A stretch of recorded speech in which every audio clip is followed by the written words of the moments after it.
El Aparejo es el ciclo que estamos haciendo mensualmente acá con invitados poetas. Estoy muy contenta de recibirlos, y a medida que fui interiorizándome un poco más en los libros y en la obra de ustedes, dije, bueno, va a quedar chico el tiempo este. A vos te dije, Lucas, digo, ¿cómo tendría que haberlos invitado por separado? Y ambos estaban muy contentos de estar juntos acá, así que eso fue una coincidencia porque yo no lo sabía. No, eso fue como, claro, la pegaste. Igual lo suponía. Ustedes saben que Dolores acaba de recibir ayer mismo el martes. El martes. Yo estoy mal con los días. Hoy es jueves. Bueno, antes de ayer, perdón. Ya está, es una noticia vieja. El premio Conex. Y lo que yo he podido ver es que todos estaban contentos con eso. Es cierto. Sí, para mí eso fue emocionante, sentir eso que decís, como que había un contento, y decía, pero porque qué lindo, qué bueno. Pero sí me sorprendió, es verdad. Yo recién veía unos abrazos por acá, que está María y todo, y eso lo vi repitiéndose incluso en la presentación de tu libro también hace poquito, así que estás a full. Así que Dolores a full. Bueno, y Lucas Margarit. Vamos a ir presentándolos para que los vayamos conociendo un poco más. Y este es el Aparejo número 10. Todo este año acá en la Biblioteca Carriego, a quien agradecemos a la biblioteca, a la gestión de Omar Abarra, a Darío y a Maxi, que colaboran acá con toda la mayor simpatía aparte, así que estamos muy agradecidos. Yo voy a empezar a contar un poco de vos, Lucas. Lucas Margarit es doctor en letras de la Universidad de Buenos Aires. Tiene una tesis, es doctor porque hiciste una tesis que trata sobre la poesía de Samuel Beckett. Has escrito cosas muy importantes y sobre gente muy importante. Sobre Beckett sí vengo hace 30 años, más de 30 años ya trabajando sobre la obra cristiana. Y la poesía, que es lo menos trabajado de su obra, porque todo el mundo habla del teatro, de la prosa, pero la poesía es como la zona oculta de Beckett, ¿no? Y es muy interesante también porque anuncia todo lo que va a hacer después en los otros géneros. Y este estudio a fondo tenemos ahí también, yo he visto ahí libros, están... Sí, traje el último libro dedicado a distintos aspectos de sus obras. Bueno, ahí los tienen a disposición también. Pero bueno, no termina ahí porque hay un montón de cosas. Acá fuiste becario del British Council, de la UBA, doctorado por el Fondo Nacional de las Artes. Sos profesor e investigador en la Cátedra de Literatura Inglesa de la UBA, que tenemos, ocupás un lugar con una tradición, claro. Una tradición borgiana. ¿Qué te parece? Estás sentado en un espacio muy prestigioso. Y estás a la altura encima. Espero. Espero. Mirá vos. Bueno, colaboraste con numerosas publicaciones, cursos, seminarios, conferencias. Estoy haciendo un extracto de alguna manera. Sus últimos libros de poesía. Vos, esta es una biografía sintética que vos escribiste, y entre tus libros está Telesio, brevísimo tratado sobre el asombro, Vestigios de lo que se puede ver, los títulos de ensayos, bueno, lo de Beckett. Yo puedo agregar lo de Bernard Metz y lo de Monteverdi también. Entonces me preguntaba, ¿no? Grandes personajes, protagonistas de grandes transformaciones.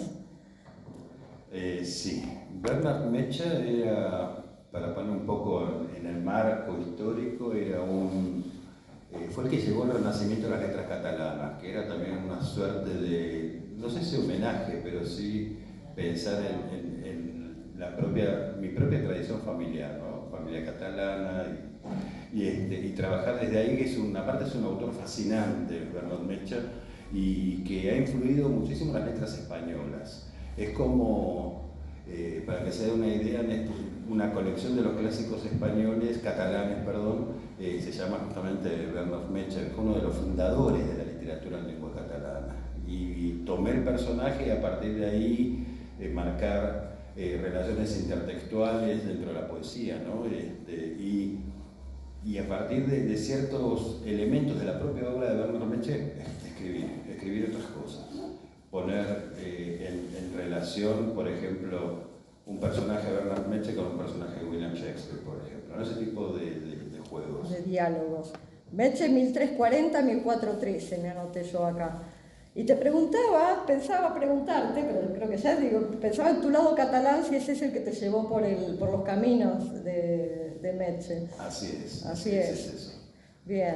Bueno, tenés obras sobre Laszlo y Alvis también, estuve leyendo. Laszlo y Alvis es un librito que salió en Siesta hace muchísimos años, más de 20 años, y que también jugó con estos personajes que van teniendo una relación bastante extraña en un espacio extraño, que es una suerte de Edén en decadencia, una suerte de Edén derruido, ¿no? Y a partir de ahí es una relación entre dos personajes masculinos, que están entre cierta mirada erótica, una relación con el espacio y demás, ¿no? Y me pareció interesante esta cuestión de la máscara o de la serie de máscaras que se están trabajando ahí en ese momento. Ahora haría cosas bastante diferentes, me parece. Sí, me preguntaba qué disparó esa obra, ¿no?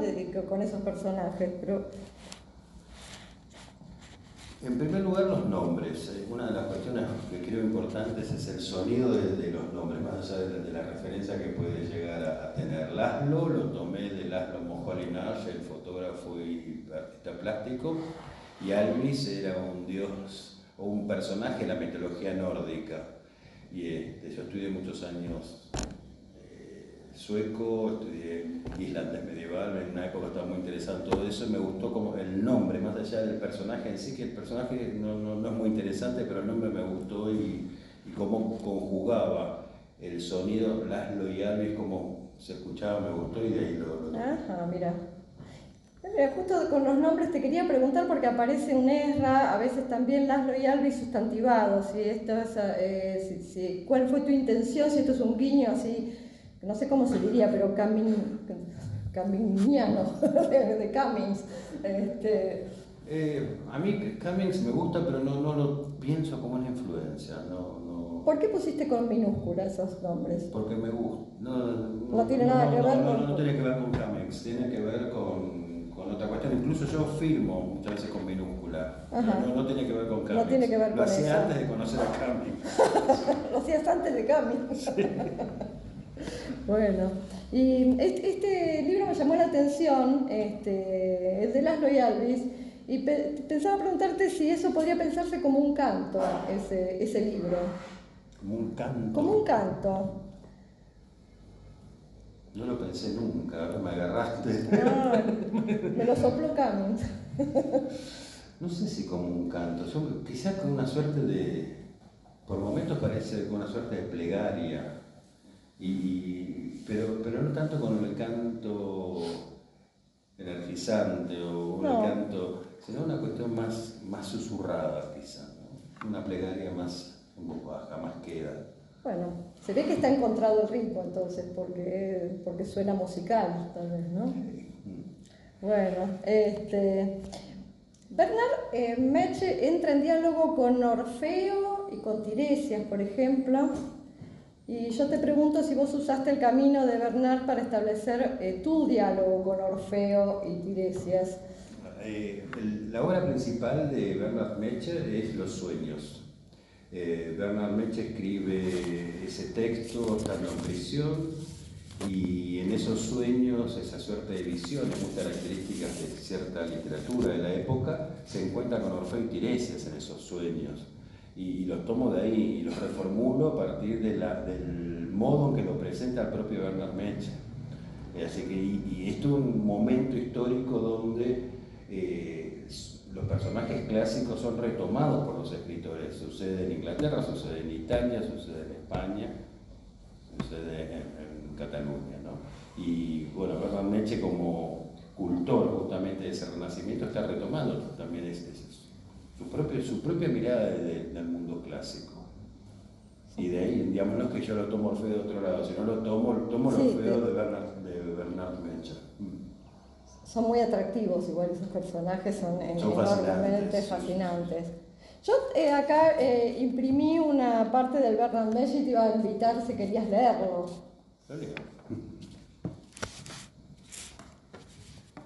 ¿Sin anteojos? No.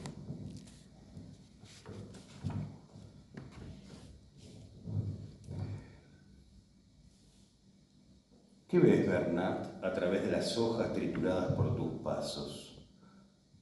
Veo mi cuerpo extendido hacia el mar y veo solo hojas trituradas. Veo las huellas de la oveja que escapa, la perdiz huyendo del halcón. Veo las hojas trituradas. Veo el nido arrasado de un pájaro hueco. Veo a Orfeo que pisa las hojas secas por el viento. ¿Qué ves, Bernard, a través de las hojas trituradas por tus pasos? Veo la caída de mi cuerpo extendido hacia el mar y veo solo las hojas trituradas o las huellas del ciervo que escapa, un flamenco huyendo del león. Veo las hojas trituradas. Veo un nido de ratas arrasado y veo un dios desnudo que pasa entre las hojas secas por el viento. Y veo una anciana despedazando arañas con su piel oscura, un hombre con la cabeza de un cerdo, como la máscara luminosa de una estatua, un hombre con la cabeza inclinada que asimila la sangre y canta antes de despertar debajo de todos los horizontes de piedra. Y veo las hojas trituradas que, como escamas, envuelven mi cuerpo de un niño en un territorio vacío. Hermoso, muchas gracias. Muchas gracias. Bueno, tu biografía sigue bastante. A ver, ¿dónde quedamos? Ayúdame. Estamos en Bernard Meche. Sí, Las huellas en el vacío. Las huellas en el vacío es un libro que salió en el 2003 sobre Beckett, una suerte de introducción a la obra de Beckett, sobre el trabajo del teatro ahí. Leer a Shakespeare. Después otro libro centrado en una aproximación a la obra de Shakespeare desde la ambigüedad, ¿no? Que es el Nota sobre la ambigüedad, sí. Porque el Renacimiento en Inglaterra particularmente, y la obra de Shakespeare en forma más particular, trabaja con ambigüedades que se distribuyen en distintos aspectos, desde el lenguaje hasta las identidades, los cambios políticos, religiosos, espaciales, etc. Entonces la ambigüedad, ¿cómo aparece en la obra shakespeariana? Sobre todo trabajo esa problemática. Con eso seguís, me parece. Sí, no.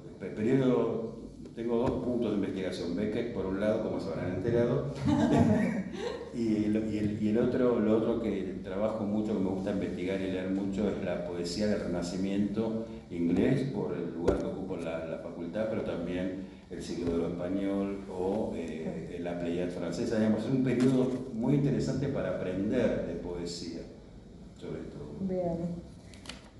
Bueno. ¿Y entre la Tierra y el Óxido? Entre la Tierra y el Óxido es una antología que salió hace un par de meses en Barcelona y que reúne poemas desde un libro del 92 que creo que quedan una suerte de incunables y hasta inéditos, ¿no? Y recorre todos los libros, ¿sí? Telesio, Elis y demás. Bien. Bueno, es una nutrida biografía. Bueno, tengo más preguntas. Vos igual vas contestando cosas que yo me preguntaba, ya me las vas contestando. Pero voy a presentar a Dolores y voy a usar la escueta biografía, porque tenés muchos libros. Y eso es lo que vos pones en las biografías, o sea, pones que naciste en Buenos Aires y hay una lista enorme de libros de poesía A ver, Su voz en la mía, de Corregidor, La tañedora. Vos estuviste publicando en distintas editoriales y ahora sos editora también, de Hilos Editorial, que son estos libros preciosos. ¿Y desde cuándo estamos con...? Desde el 2010. Desde el 2010. Hermosos tus libros. Bueno, yo no sé si leer toda esta cantidad de antologías, y siguen los libros de poesía. Fuiste integrante del colectivo de acción poética que estuvimos hablando últimamente, El Pez que Habla, en el que se exploraron nuevas modalidades de la oralidad en la lectura de poesía. Y te miro a vos también porque vos te ha interesado también este tema, me parece. Vamos a hablar de esto. Y desde el 2010 acá está, claro que estás con Hilos Editora, sello de poesía. Yo quería preguntarte sobre este último libro, que este libro acaba de ser presentado, y aparece este personaje que aparte está en la ilustración, que es tuya propia, vamos a hablar ahora de eso, y te quería preguntar cómo irrumpe el personaje del bufón en este último libro que acaba de ser presentado, un personaje muy rico, que estalla en sentidos en tu libro. Yo tengo las cosas, fui tomando notas y quiero... mi opinión es que es un hallazgo delicioso y manejado de forma muy inteligente. Puse mi opinión acá. Y lo que te pregunto es que el personaje es un moderador del hecho estético de este libro. Yo no sé si para vos fue un vector, fue un anclaje, un moderador, ¿sí? ¿Cómo lo ves a ese personaje? Sí, para mí fue alguien que me ordenó este libro, su irrupción, pero me apareció, creo que cuando terminé una serie de pinturas, después de la pandemia o del confinamiento, durante el cual yo no pude escribir nada, y de golpe lo que pude es pintar. Entonces pinté unos personajes muy extraños, generalmente desesperados o con bocas abiertas, gritando. Y bueno, apareció por ejemplo, que está en la tapa. Y después siempre retomé con la escritura y eso que, bueno, porque estos personajes que eran muy así como tenebrosos o del mundo de los terrores, pero a la vez tenían algo como tierno y gracioso. O sea, a mí me hacían reír. Hacer esas cosas tan terribles me producía una risa incontenible. Entonces yo creo que esa combinación de vulnerabilidades con la risa fue lo que empezó a formar a este personaje que es el bufón y que después entró en el libro, no se quedó en los cuadros, entró al libro. Vos sabés que justo lo que decís, cuando salimos de tu presentación yo me quedé charlando con Susana Schwartz, que hablábamos de tus pinturas, sí. Porque hubo toda una muestra, fueron proyectando pinturas en la presentación, y hablábamos de eso, y ella me decía que son terribles, y yo justamente le decía, son terribles y tiernos, sí, o sea, el tema de la ternura está presente también. Claro.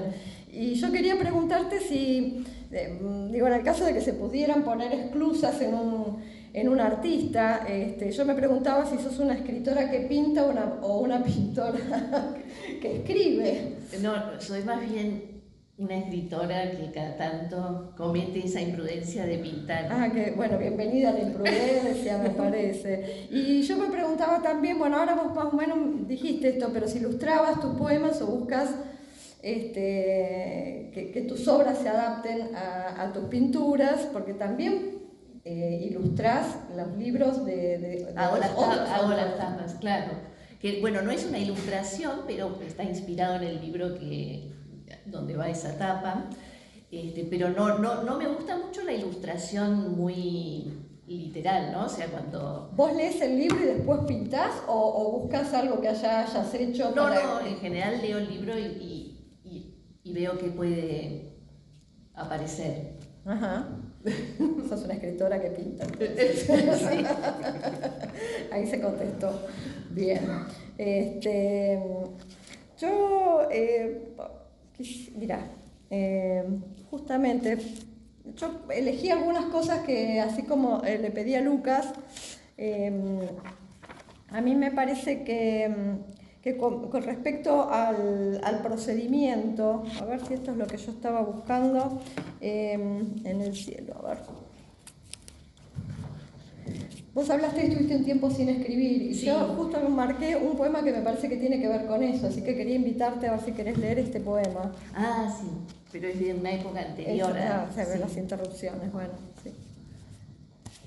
Durante 10 años no escribí ningún poema. Mentía blancura mi bandera. Eran tiempos en que sólo así podía asirme a la tierra hendida por una semilla negra. ¿Cuánto rotaría mi alfabeto para encontrar su respiro, su alba? El mayor cuidado de esos días era que la tenue luz girara, bendición suficiente hacia mis hijos. Tenía 10 años el silencio cuando vino y habló. Ninguna explicación sobre lo sucedido. Respira, respira, me propuso. Nada te pertenece. Los renuevos, susurró, no crecen del árbol abatido, sino del hacha de su júbilo. Excelente. Bueno, muchas gracias. Ese es el... Acá hay otras ilustraciones. Yo me gusta mostrarlos porque son unas ilustraciones, digo yo, y son unas pinturas maravillosas. Acá hay otro del deslumbramiento, y bueno, y así, los libros de hilos. Voy a volver un momento con Lucas.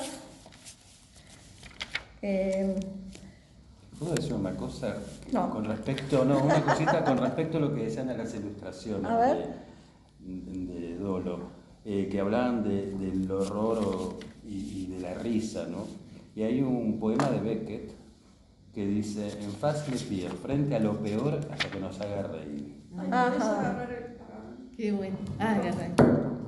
Decía que hay un poema de Beckett muy breve que en realidad está tomado del personaje Edgar de King Lear de Shakespeare, y el poema dice: frente a lo peor hasta que nos haga reír. Y tiene que ver con esta misma idea que estaban comentando. Totalmente, pero así. Sí. Por eso quería, cuando estaban hablando dije, me vino a la cabeza eso. Beckett sirve Dice, no hay nada más cómico que la desesperación. Totalmente, Y sí. eso es de Beckett también. Sí. También. Bueno, es un buen atajo también, ¿no? Sí. Vos sabés, Lucas, que yo te había pensado hablar con vos, pero bueno, también vos lo mencionaste de alguna manera, y que tu obra circula entre personajes del 580 y anteriores incluso. Quería preguntarte acerca de esas elecciones, que vos ya algo dijiste, y pensé si es que acaso esa distancia temporal, más claramente ese asombro y esfuerzo por comprender al mundo, en conclusión, si ese asombro es lo que te provocó meterte en ese espacio temporal que vos te dedicás tanto a escribir. A ver, para que se entienda, porque también tiene que ver con Bernard Meche, hablamos recién. Hay otro libro que es Telesio. Telesio era un filósofo natural del siglo XVI, principio del XVII, y el último libro que está inédito todavía es Monteverdi, es una suerte de trilogía. Monteverdi muere en 1643. Yo tomé un literato, un científico y un músico para hablar también de un espectro mayor, de una época. Creo que es una época fascinante en distintos lugares, sobre todo porque es un periodo de crisis en el sentido de cambio. Y ver la crisis, ver el cambio en ese momento histórico también nos permitiría pensar la crisis de cualquier existencia, me parece. Muchas veces se habla de la obra de William Shakespeare como reflejo de una crisis contemporánea, digamos, hay como una suerte de relación especulada, de reflejo entre una época y otra por estos cambios que cada vez son más acelerados hoy en día. Y a mí lo que me interesa de estos personajes, o de estas personas históricas, porque son transformarlas en personajes y encontrar cierta maleabilidad. Y la distancia histórica me permite esa maleabilidad, que tiene que ver también con otro antecedente que no es Pound con la idea de personaje, sino es para mí uno de esos escritores cercanos, Pound, Beckett, que es Marcel Schwab, con las vidas imaginarias y esa idea de pensar la vida del personaje histórico desde el ámbito de la ficción o de lo poético en este caso, ¿no? Tomar el asombro, me pareció a mí, de esos personajes, y ese asombro por el mundo, por entender el mundo, ¿no? Eso en el caso sobre todo de Telesio, ¿no? Bueno. Por eso el brevísimo tratado sobre el asombro tiene que ver con ver el mundo de una manera absolutamente nueva, que lo que hace es renovar no solamente las formas de conocerlo, sino el propio mundo, ¿no? Acá justamente yo hice elegí uno corto de Telesio, si querés leerlo, me gustaría.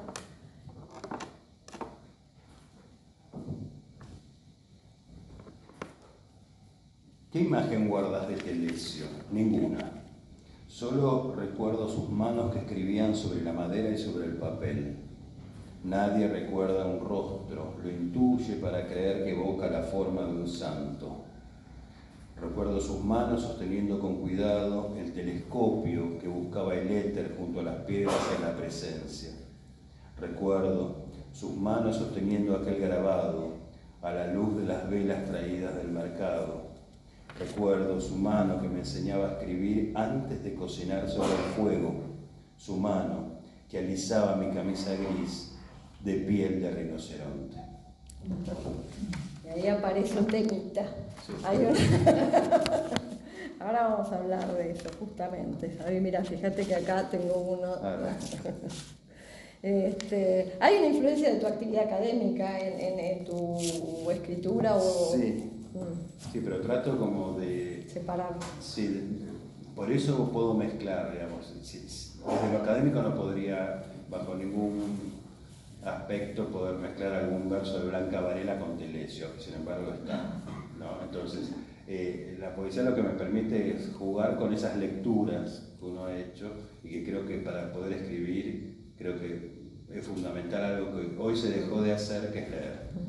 Entonces creo que eso es importante, ¿no? Y las lecturas, ¿y qué se hace con esas lecturas? Como decía T.S. Eliot, que hay que dialogar con los muertos, ¿no? Claro. Y es necesario eso. Son nuestros grandes amigos también, ¿no? Absolutamente, sí, claro que sí. Esos fantasmas. Esos fantasmas, claro. Vos sabés que tu libro, Vestigios de lo que se puede ver, haces una reflexión con respecto a la lectura en voz alta, en oposición a la voz íntima, la del silencio, como una de las formas de la observación. Es un tema que a mí me interesa muchísimo. ¿Se modifica el poema en estas diversas instancias de lectura? Contanos un poco tu opinión de eso.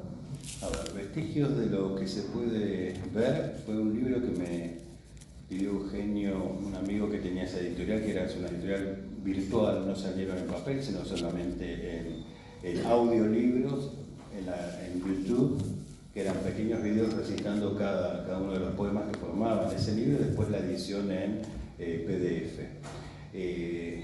Esta cuestión de lo visual, es un libro que tiene que ver con lo visual en el sentido de que, por un lado, la noción de lectura. La lectura es visual, tiene que ver con el ver, con el observar, y que también nos remite, y vuelvo a lo mismo, al siglo XVI, XVII, con ese cambio de paradigma con respecto a la percepción, ¿no? Es un momento donde lo visual comienza a tener una importancia diferente. Y después, volviendo a ese mismo periodo, hay toda una serie de poemas en ese libro que remite a otra de mis fanatismos, que son los primitivos flamencos, ¿no? Patinir, Dirk Boots, toda la pintura que se hacía a fines del siglo XV y siglo XVI en los Países Bajos. Y el Bosco, lo que es más conocido, Bruegel, y bueno, y hay varios poemas también dedicados a ese ver. Con respecto a lo que es la lectura en voz alta y demás, sin duda cambia. A mí me gusta mucho leer en silencio, es una cuestión personal, y me gusta escuchar poesía en ciertos momentos, digamos, como escuchar música. Uno va y escucha música y un tipo de música en un momento determinado. Y sin duda cambia el poema, absolutamente. Cuando yo lo leo en silencio, escucho mi voz. No hay otra posibilidad. Escuchar en el otro es escuchar otra forma incluso de pensar ese texto. Sí. Ahí, bueno, viste que yo puse cosas leídas de ustedes por otras personas y bueno, me interesaba también ver que esas de alguna manera interpretaciones. Yo pedí que fueran lecturas a primera vista, ¿no? Pero es interesante, yo hablaba recién con Dolores porque ver esa lectura a primera vista y por ahí ver después de haber absorbido un poco el texto, cómo cambia esa lectura. Y ya que hablábamos con vos, voy a hablar de un tema que es la tercera vez que voy a hablar de este tema con vos, porque venía recordando, y es sobre el poder de la infancia. Vos sabés que de cómo impacta como germen de la obra. La primera vez me llamó la atención en tu lectura del Bar de Fondo, aquella vez hace un tiempo, que yo te pregunté por el tema también de los caballos y eso. Y acá mismo, cuando estuviste vos en el aparejo anterior, que estaba Santiago Silvester, que comentamos sobre, yo le hice una pregunta sobre el tema, cómo influía en la infancia, ¿no? Y después nos quedamos hablando y las dos nos reímos porque seguramente vos hubieras contestado otra cosa, te dije, y vos justamente te había impactado la respuesta de Santiago porque tu concepción era distinta. Y ahora, por tercera vez, me gustaría que vos nos comentes sobre esa, voy a citar más o menos a Saer, que dice esa lluvia primera de la que nunca nos secamos. ¿Cuál es el impacto de la infancia en tu obra? Es un impacto que está muy presente en mis libros, pero a diferencia de lo que decía Santiago Silvester, yo no concibo la infancia como un hecho histórico que sucedió a un momento dado y que tiene una anécdota de cómo fue bien, bueno, malo, paraíso perdido o infierno. O sea, no. Es más para mí como un estado que después lo traslado al lenguaje, un estado de la percepción quizá, de cómo un niño ve el mundo antes de lo verbal. Entonces ese aprender la presencia de las cosas previas al lenguaje verbal me parece que tiene mucho que ver con la poesía, ¿no? Y que es donde la poesía quiere estar y hablar desde ahí. Creo que das cuenta de eso en tu obra, de esa observación, me parece. No sé si lo consigo, pero es desde ahí que me siento impelida. Bueno, yo acá elegí para que leas algo de tu libro, El deslumbramiento también. Después vamos a ir a pasar a este. De mi pasado se disparó un caballo y nadie supo más de él. A veces su bufido caliente se hunde en mi pecho como si fuera hierba deliciosa para su hambre de caballo, que un día se disparó de mi pasado y nadie, ni yo, supo encontrarlo. De toda mi vida se disparó y solo por amor a veces vuelve. Bueno, ya ven.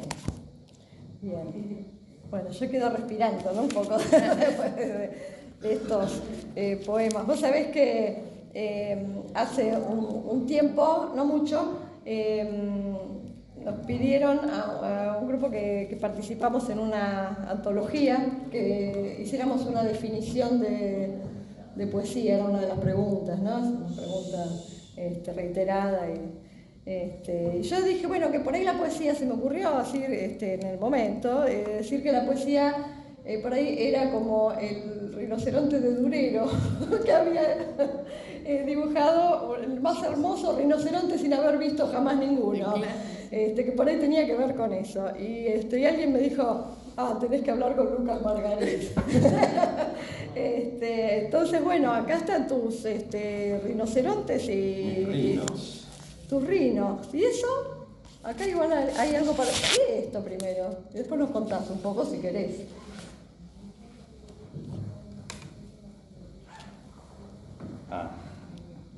Esto, a ver, ¿cómo lo explico? Hay un libro, el libro de los elementos, que salió en el año, no me acuerdo qué año, pero lo había publicado Sensei, Reinaldo Jiménez, y había toda una parte que eran palabras con un número volado, una nota al pie, y el texto poético, lo que se podría llamar, era la nota en sí.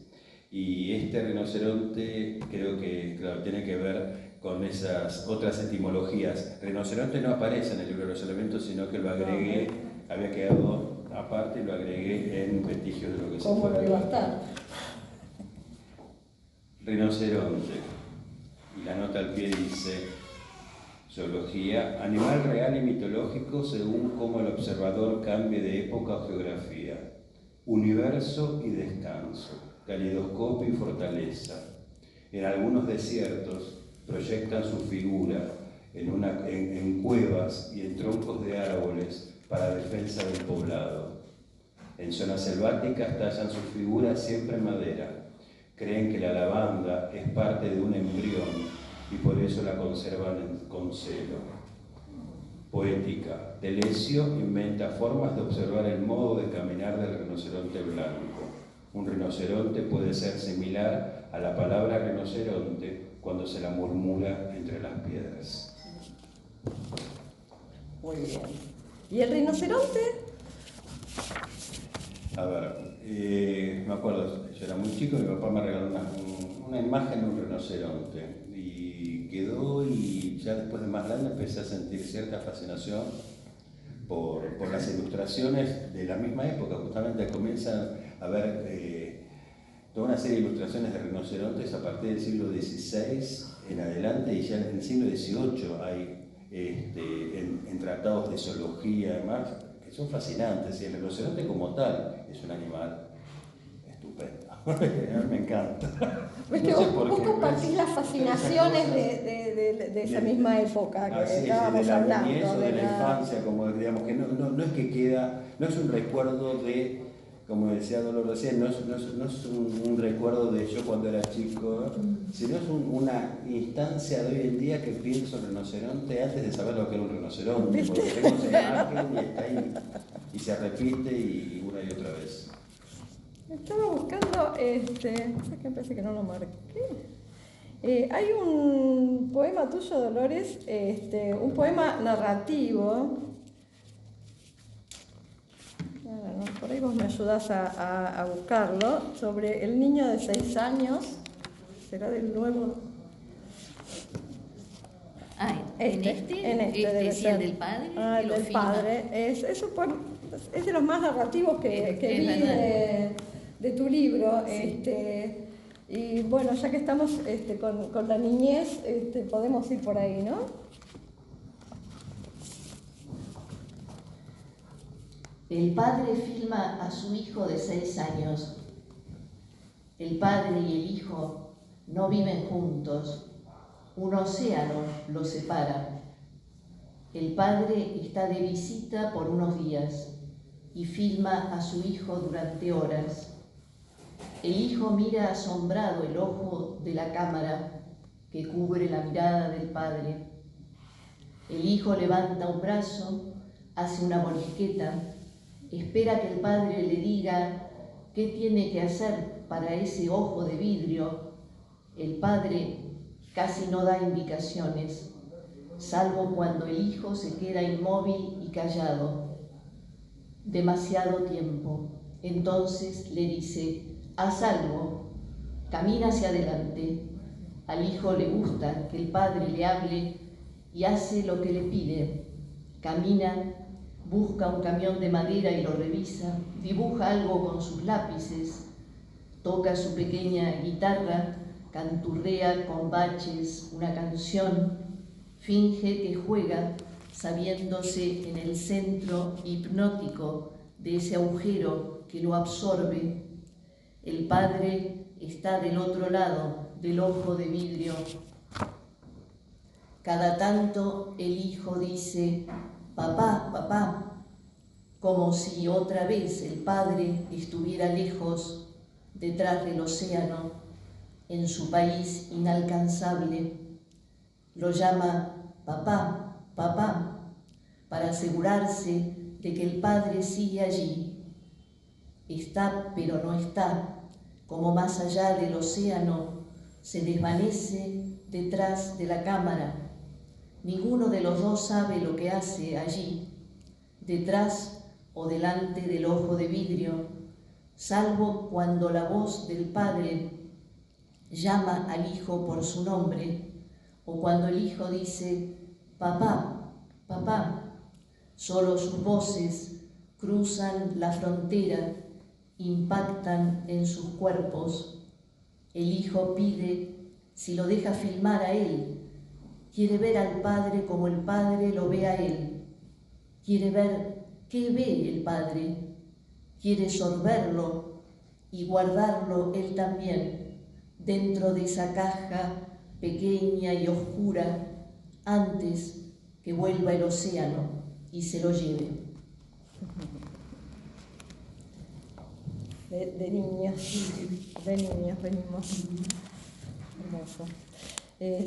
Yo les voy a proponer que vayan buscando, no sé si que eligieron ustedes, pues yo elijo cosas que me gusta que me gustaron a mí y que lean, pero también me gustaría saber qué cosas tienen ustedes ganas de leer. Yo marqué otro tuyo porque tenemos que leer algo del Bufón, porque tanto hablamos del Bufón y no está el Bufón acá, Sí, así sí, que aparezca el Bufón.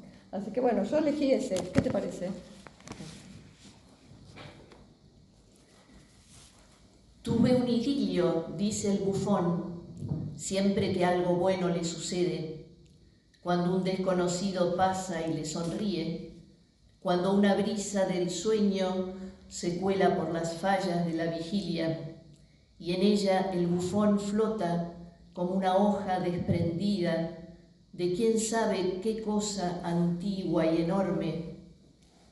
Tuve un idilio, dice el Bufón, cuando ya no cabe en sí, porque algo lo enternece y es como si lo viera por primera vez, cuando en una conversación se forman generosas abras de silencio en las que es posible moverse sin rumbo fijo y mejor si se pierde la cabeza de la conversación. Tuve un idilio, dice el Bufón. Primero lo tuve con un grillo, luego con un recuerdo que vino a asustarme, pero yo lo llevé al río y sin saber nadar, juntos nadamos este lento y luminoso naufragio. Bueno, es una felicidad ver el funcionamiento del personaje, sí, totalmente. Y también es una felicidad ver cómo se interrelacionan, por ejemplo, los diálogos entre tus personajes, de los que hablabas antes. ¿Elegiste vos algo para leernos? Voy a leer uno de Ellis, porque es La distancia, que tiene un bellísimo texto introductorio de Dolores. Y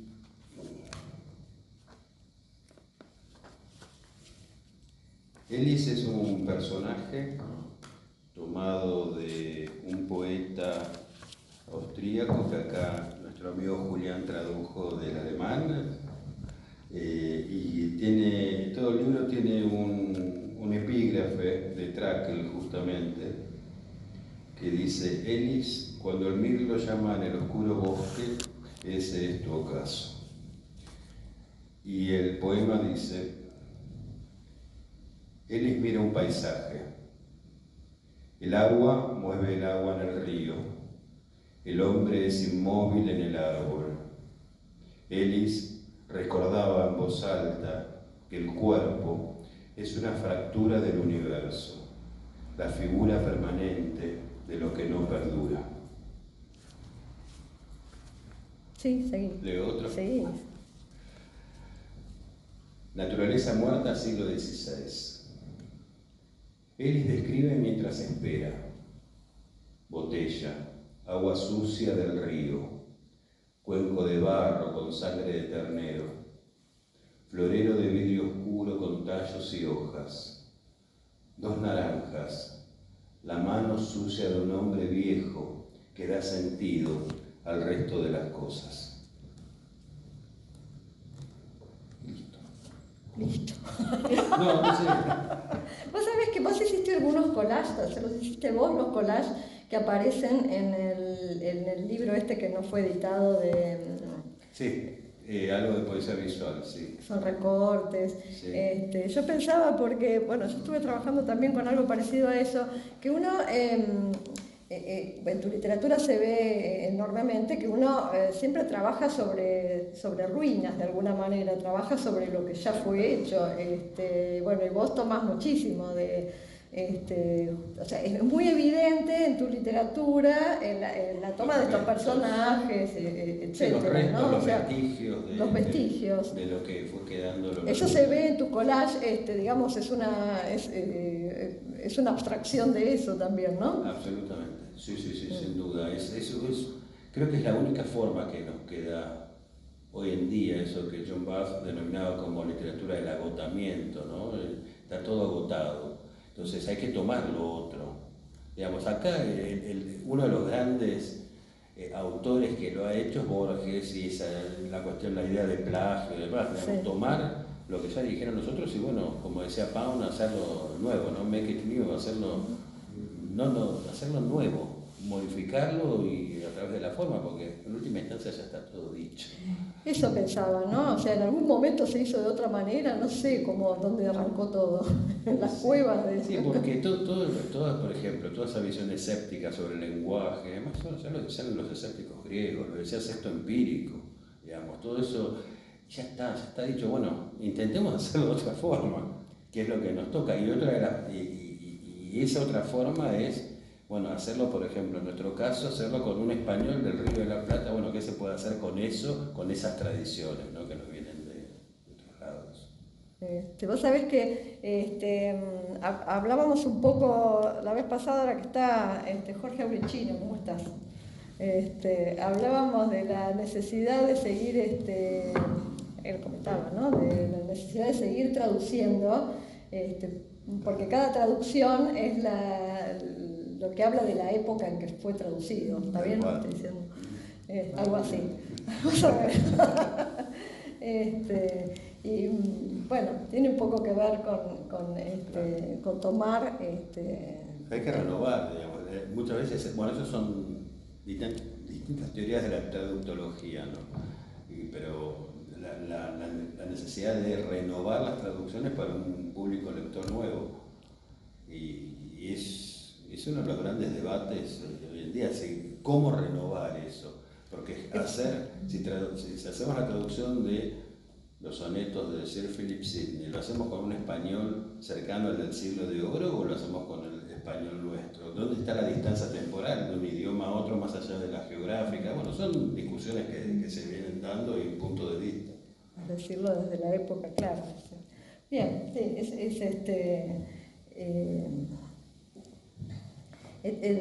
bueno, es un gran tema el tema de las traducciones y de traer los vestigios para este lado.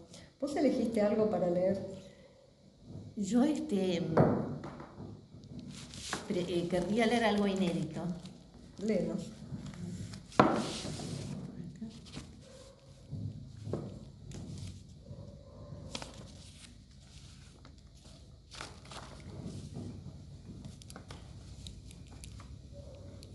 El sueño se tragó a un niño, el sueño de muchos que corrían en mutua devoración sin fin.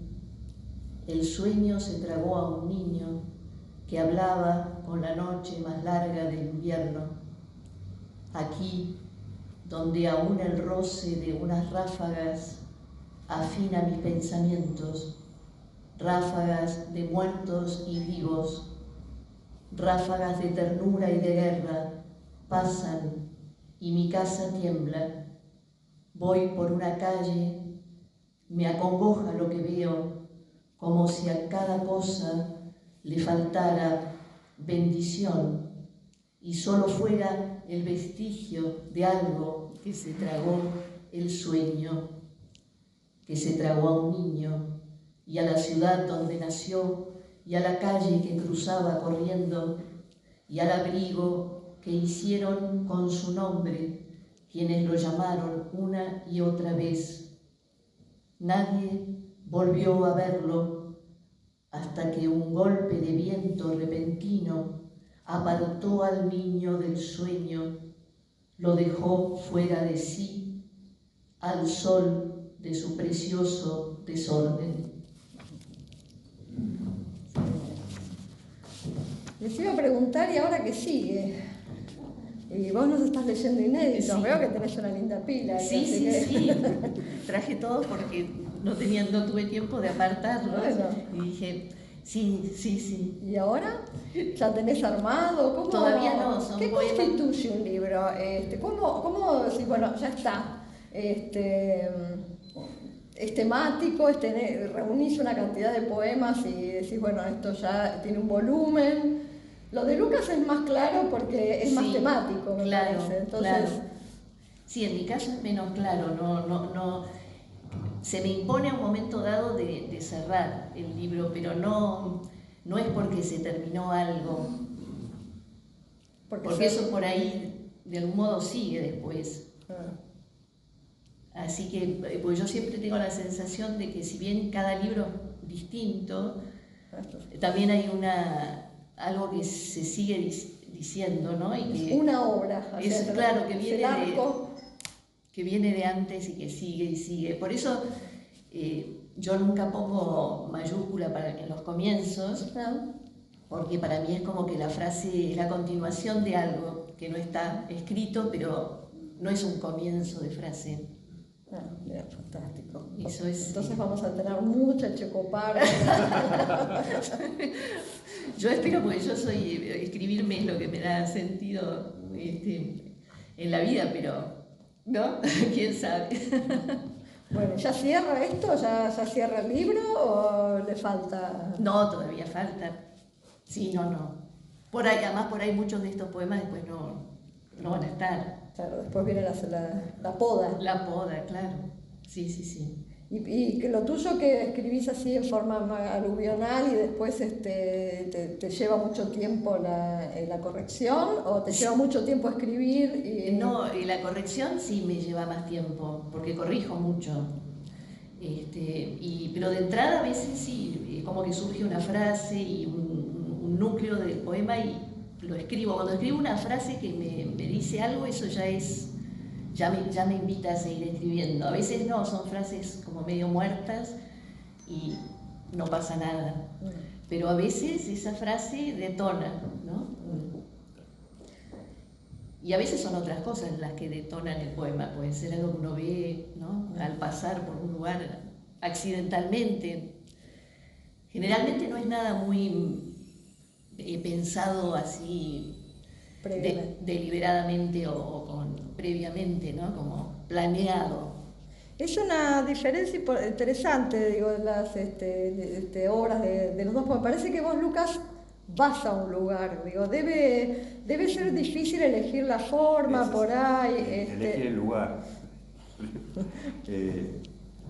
Con dos cosas. Una con respecto a lo que decía también Dolo, Paul Valéry tenía una frase que es brillante, como casi todo lo que decía: un poema no se lo termina, se lo abandona, ¿no? Esa cosa de que quede ahí porque ya más no se puede hacer, bueno, y dejarlo. Si no, uno estaría toda la vida corrigiendo el mismo poema. Claro, puede ser también, ¿no? Así es. Y en mi caso particular, también hay ciertas frases que de golpe capaz que es 1 o 2 versos nada más, y que surgen así de no sé de dónde, y están ahí, y a partir de eso uno va armando el poema. Pero también, esto que también señalaban, esta cosa más de conjunto que tiene, bueno, Telesio, esto que todavía el inédito Monteverdi, que no necesariamente se centra en el Monteverdi histórico, como señalaba, pero bueno, me sirve como núcleo para funcionar con poemas satélites alrededor de Monteverdi, y en este momento estoy con Ansel Kiefer, el pintor alemán, que me interesa también mucho, es un pintor contemporáneo, y que es una obra que la sigo hace décadas realmente, y de golpe dije, bueno, voy a trabajar con esto que me fascina desde hace tanto tiempo, y como ya tengo, no sé, como muy observada la obra, van saliendo poemas. Otra cuestión, no sé vos, yo escribo a mano. Yo también. Necesariamente escribo a mano, y me encanta, más, a veces me parece que más que escribir me gusta corregir, me gusta tachar, me gusta mucho tachar. ¿Por qué? Porque el hecho de tachar permite que otros sentidos aparezcan de golpe cuando uno tacha, y eso creo que es Sí, eso es fantástico cuando pasa eso. Totalmente. Bueno, claro, esto no tenía que estar. Bartés decía algo sobre la escritura en cursiva, que decía que lo que más demora es escribir un punto que escribir la palabra, porque lo más difícil es levantar la pluma. Mirá, claro, es tu bufón, vos elegís tu bufón de alguna manera, por decirlo así. Sí. Y personajes que me interesan por algún lado, ¿no? Telesio es un personaje realmente fascinante. ¿Se pueden leer alguna cosa de Telesio? Tiene un libro sobre observación de cometas, por ejemplo. Es ese tipo de textos muy característicos que en su momento fueron de ciencia, pero con la distancia histórica uno los ve ya como ficción, ¿no? Es que es una época en que el asombro por el mundo y por descubrir los mecanismos del mundo, eso es fascinante. Absolutamente. El tema discute con Aristóteles, da toda una serie de cuestiones que sirven para pensar no solamente en la cuestión filosófica, sino cuestiones del lenguaje, cuestiones de la poesía también. Bueno, ya vamos concluyendo. Yo vi 2 temas muy potentes que aparecen en la obra de cada uno, pero bueno, son observaciones mías, por ahí no, en tu caso, Lucas, aparece mucho el mar, como una fuerza me pareció muy potente, que aparece por aquí y por allá, el mar. Y bueno, en tu caso los caballos, no están en todos los poemas tampoco, pero y me pareció que era la misma cosa, que era como una fuerza que estaba ahí atrás empujando. Sí. O sea, que lo del mar no lo estoy pensando ahora, no me di cuenta. Te lo dejo así.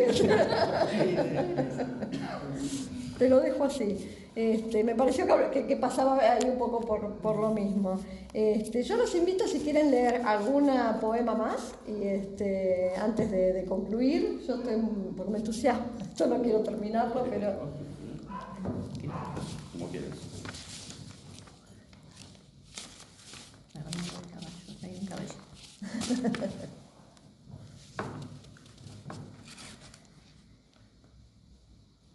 Esta noche volvió el caballo de juguete, trotó sobre el puente. Los desvelados escuchamos la musiquilla inconfundible de su trote. En algo estamos de acuerdo, su trote es azul. El caballo de juguete trota y trota, y aunque se aleja, la musiquilla no para de oírse. Trota sobre el puente que nadie cruza.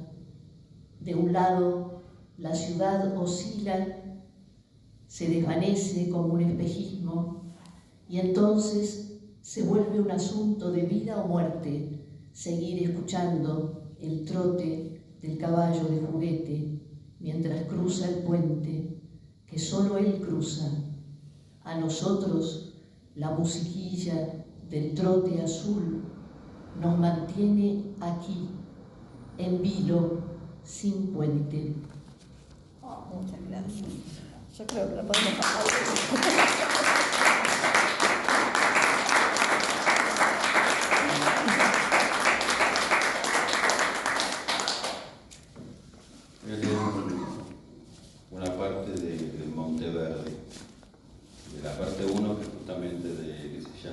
Monteverdi, y le había puesto un subtítulo que estoy en la duda, que es Variaciones sobre el deterioro, pero todavía no sé si lo voy a poner ahora. Comienza con un epígrafe de un poeta que a mí me gusta mucho, que es Juan Eduardo Cirlot, y que dice: te vi para saber que soy eterno, no importa que esté muerto junto al mar. Dice el hijo mientras raspa una piedra sobre la madera. Cuando abras la mano, habrá una casa y un árbol y un reino con su cementerio, una iglesia oscura y un jardín lleno de mármol y legumbres. Cuando leas un requiem y coloques cada guijarro en el lugar que se olvida. Cuando abras la mano, estarás agrupando los dedos y los restos de piel, los últimos despojos y la madera. Una casa, un árbol, la indiferencia siempre sobre una lápida olvidada que dice Giacomo Caccini, 1551-1618. En Venecia veías los restos de un dios en el fondo del canal. Agrupabas los sonidos que despedía la mañana y el atardecer. Querías responder como un ermitaño, que una palabra es lo opuesto a otra palabra. El ruido es lo opuesto al ruido, para que el silencio se desplace en otras direcciones. Lo frágil dejó de ser efímero.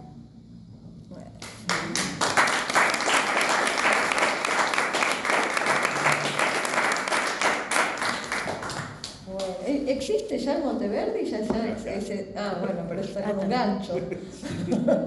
¿Eso va a estar publicado? ¿Ya está? Eso es lo pregunto. No. Es inédito. Eso es lo que viene, en tu caso. Esto ya está hecho. Esto está hecho, pero más seguro por el editor, que ya me lo pidió, el de Anselm Kiefer, que todavía no está... Que no está armado todavía, pero ya... Bueno, esos son los proyectos, entonces, es lo que viene. Así es, sí. Bueno. Contento con eso. Bueno, muy bien. Bueno, muy agradecida con ambos, con ustedes que vinieron.